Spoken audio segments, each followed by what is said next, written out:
ജാർഖണ്ഡിലെ ഒഴിവ് വന്ന 2 രാജ്യസഭാ സീറ്റുകളിലേക്ക് ഇന്നലെയാണ് തെരഞ്ഞെടുപ്പ് നടന്നത്. ആകെ 71 അംഗങ്ങളുള്ള നിയമസഭയിൽ JMM കോൺഗ്രസ് സഖ്യത്തിന് 56ഉം NDAക്ക് 24 MLAമാരാണ് ഉള്ളത്. ഒരു രാജ്യസഭാംഗത്തെ ജയിപ്പിക്കാൻ വേണ്ടത് 28 വോട്ടുകൾ. അംഗബലം നോക്കിയാൽ 2 സീറ്റും ഭരണപക്ഷമായ ഇന്ത്യ സഖ്യം ജയിക്കണം. ഒരു സീറ്റിൽ JMMഉം രണ്ടാമത്തെ സീറ്റിൽ കോൺഗ്രസുമാണ് മത്സരിച്ചത്. വിജയസാധ്യതയില്ലാത്ത NDA ഒരു സ്വതന്ത്ര സ്ഥാനാർത്ഥിയെയും മത്സരിപ്പിച്ചു. അത് മറ്റു ചില സാധ്യതകൾ കണ്ടായിരുന്നു.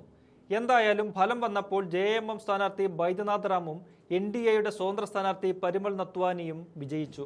കോൺഗ്രസ് സ്ഥാനാർത്ഥി പ്രണവ് ഝാ തോറ്റു. വോട്ടെടുപ്പിൽ വലിയ അട്ടിമറി നടന്നു എന്ന് ചുരുക്കം.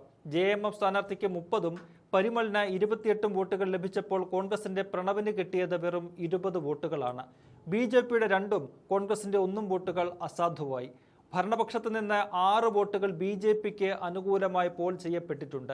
ഇത് ഇന്ത്യ സഖ്യത്തിൽ വലിയ പൊട്ടിത്തെറിയാണ് സൃഷ്ടിച്ചിരിക്കുന്നത്. കാരണം ജയം ഉറപ്പായ സീറ്റാണ് കോൺഗ്രസിന് കൈമോശം വന്നിരിക്കുന്നത്.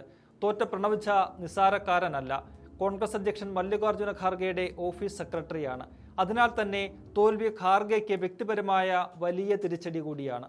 സ്ഥാനാർത്ഥി നിർണയം മുതൽ ഇന്ത്യ സഖ്യത്തിൽ നിലനിന്ന പ്രശ്നങ്ങളുടെ പരിണിത ഫലമാണ് തോൽവിയെന്നാണ് വിലയിരുത്തപ്പെടുന്നത്. കോൺഗ്രസ് സ്ഥാനാർത്ഥിയെ പ്രഖ്യാപിച്ചതിൽ JMMന് കടുത്ത അമർഷമുണ്ടായിരുന്നു. മുഖ്യമന്ത്രി ഹേമന്ത് സോറൻ തന്നെ ഇക്കാര്യം പ്രകടിപ്പിക്കുകയും ചെയ്തു. പിന്നാലെ നടന്ന ഇന്ത്യ സഖ്യയോഗത്തിൽ നിന്ന് JMM വിട്ടുനിന്നതും കോൺഗ്രസിനോടുള്ള നീരസം കാരണമായിരുന്നു. പിന്നീട് പ്രശ്നങ്ങൾ പറഞ്ഞു തീർത്തെങ്കിലും അതിൻ്റെ പ്രയോജനം ഉണ്ടായില്ല എന്ന് കാണാം. RJDയുടെ 4ഉം CPMLന്റെ 2ഉം MLAമാരാണ് ക്രോസ് വോട്ട് ചെയ്തതെന്ന് ദേശീയ മാധ്യമമായ ഇന്ത്യൻ എക്സ്പ്രസ് റിപ്പോർട്ട് ചെയ്യുന്നുണ്ട്. അങ്ങനെയെങ്കിൽ അത് RJDയുടെ ഒരു പകവീട്ടലാണെന്ന് കാണാം. അടുത്തിടെ ബീഹാറിൽ നടന്ന രാജ്യസഭാ തെരഞ്ഞെടുപ്പിൽ പ്രതിപക്ഷമായ ഇന്ത്യ സഖ്യത്തിന് ഒരു സീറ്റ് ജയിക്കാമായിരുന്നു.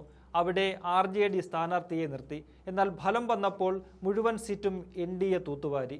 അന്ന് കോൺഗ്രസ് MLAമാർ നടത്തിയ ക്രോസ് വോട്ടിംഗ് ആയിരുന്നു RJD സ്ഥാനാർത്ഥിയെ പരാജയപ്പെടുത്തിയത്. അതിന്റെ അമർഷം അന്നു മുതൽ തേജസ്വി യാദവിനുണ്ട്.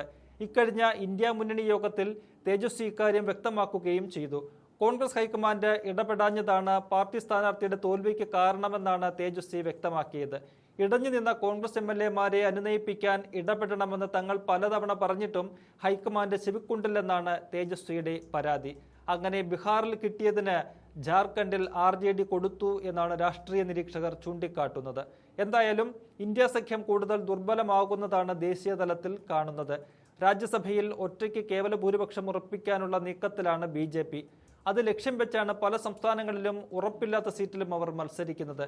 ഇന്ത്യ സഖ്യത്തിലെ തമ്മിലടിയാണ് അവർ ലക്ഷ്യം വയ്ക്കുന്നതെന്ന് ചുരുക്കം. അതിൽ മോദിയും ഷായും വിജയിക്കുകയും ചെയ്യുന്നുണ്ട്.